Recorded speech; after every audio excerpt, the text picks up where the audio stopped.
Oh, you could sign an autograph? Yeah, of course, man. Give him an autograph, Jim. Actually, Mr. Cooke. Oh, sure thing, brother. I want to start, like, something I obviously appreciate about this film is that we take these people that have become icons and really get to know them on such a personal level. So I wondered, within your performance, what asset or facets of Jim Brown did you hope to bring to the forefront? What I wanted to celebrate, I mean, he's got a lot of moxie, a lot of character, he's kind of cool swag to him, but he has a firm handle on his understanding of his value. And that's what I wanted to really display. He understands the importance of business and economics for a reason, because he understands his economic value. And he wanted to share that education with his community. But I just wanted to really sort of punctuate that with certain moments that he was able to really shine. We've seen so much of him on screen over the years. I mean, I was young when I saw Mars Attacks, and kind of burned in my brain is like, that is the epitome of cool right there. Like, that's right. But I wondered, I mean, are there certain performances you were looking at maybe, or maybe you chose not to look at certain performances? To No, I didn't watch any of the movies, because all the movies came after this moment where we meet him in the film. We're here in '64, and he was just making his transition into film, so, or really considering it then. So for me, I just stuck with where he was at in the times, dealing with the culture, interviews about economics and all this kind of stuff, the things that he was building on that eventually pushed him to make the business moves he made. I was looking for that research. I found, some really cool interviews and some interesting things. Yeah. Within your performance, like what aspects of Cassius were you hoping to bring to the forefront? Like, what do you want us to know about him through your work? I mean, hopefully I can just immerse myself into that character and just portray a truthful representation of him at that time, in that moment, and through that story. I don't have an agenda per se as an artist. I'm always just trying to be as honest and truthful and let the story tell itself. I think that's when you're doing your best work as an artist. Now, I have to say I'm a longtime Riverdale fan as well, and you boxed on there. So I wondered, did the boxing experience on Riverdale help you prepare for this too, or? Amelia. Yeah. It's funny because those guys are so great. I mean, I love the Riverdale family. Like, I love the producers, all the cast, the writers. They wrote that in because they knew that I had a dream of playing Cassius. So they wrote that into my character because they knew I was boxing and I love to box. And they worked that into the Mad Dog storyline. So can't say enough good things about them.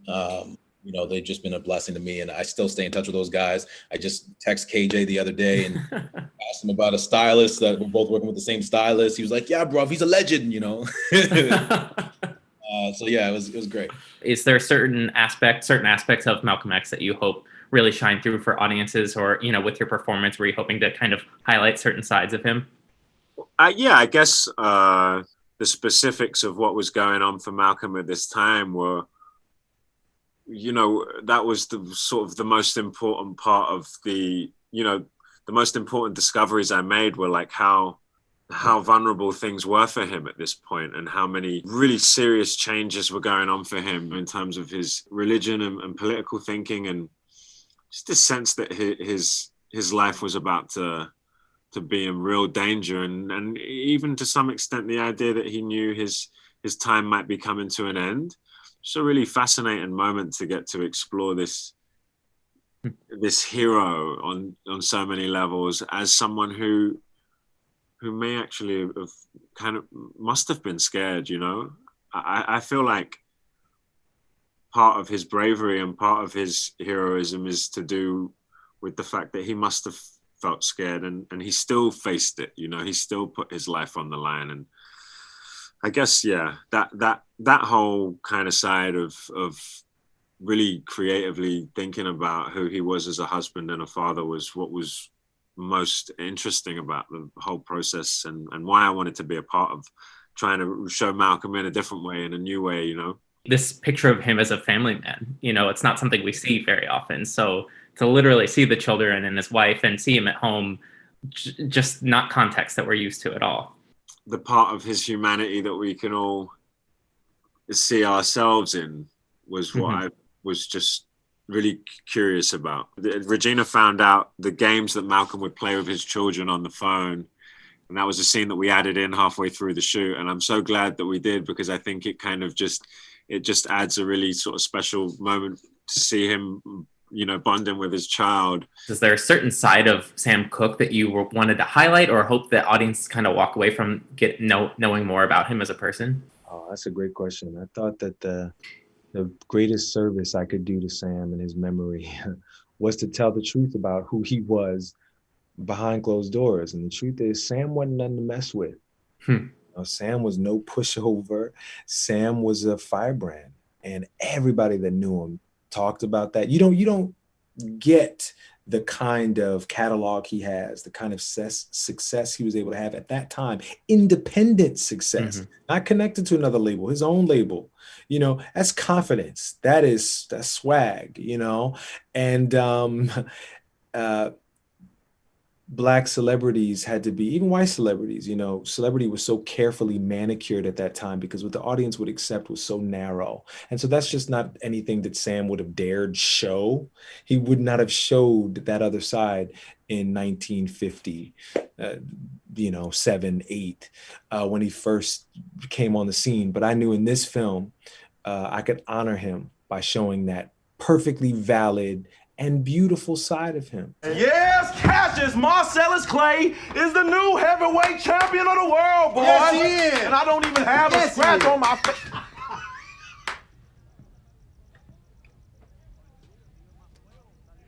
Oh, my goodness. Cash. What's on, Cash? What? Cash, what? Why am I so pretty? I mean, Regina King, of course, is incredible in all respects, but what can you tell me about working with her as a director?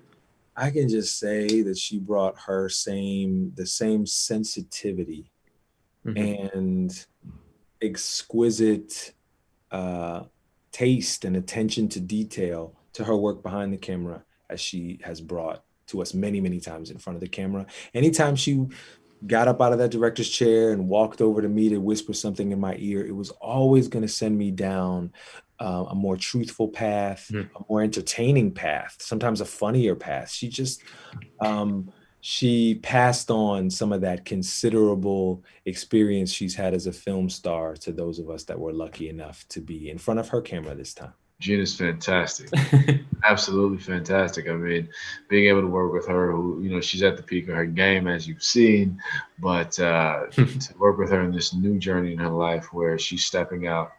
And for me, it was really quite awesome because you get to see somebody who is flourishing and she's allowing you to create within that space, and she's giving you the freedom to flourish as well. And she understands where you're at as a creative, as an artist, as an actor. And she really was a brilliant director. And, you know, I'd work with her any day, and I can't wait to hopefully get to work with her again. Unbelievable. I learned so much as an actor. I learned so much just as a professional, you know, just her grace and her leadership and her ability to really see her vision through to fruition. She's a master, and it was an incredible experience. She understands the process in such a profound way. So I do feel like, especially talking about the movie so intensely over the last couple of days, looking back, I kind of feel like all of the most tender and emotionally charged moments in the film happened because of the way she was really guiding the ship, you know, the way she was steering it, and just in how consistent and even and calm the atmosphere was. It was a very kind of focused, serious set. There wasn't a huge amount of like messing around or, you know, but well, not when we were shooting those bulk scenes in the room anyway. It was very, very concentrated and there was such a wonderful focus. And, you know, we were allowed to play and discover, and I guess Regina made us feel confident and not scared, you know, to try things out. And I feel like that's the state where you need to be. That's the state where you really get to like find the gold, you know, when you're in that loose, open kind of off-center balance, you know, but still communicating. It was a joy to be directed by her. I wish I lived in America. We have to be there for each other. Heard everybody rich, all I gotta do is run, jump, kick, I'm a hit in your area. I done made it to America. I'm amazed at America. To America.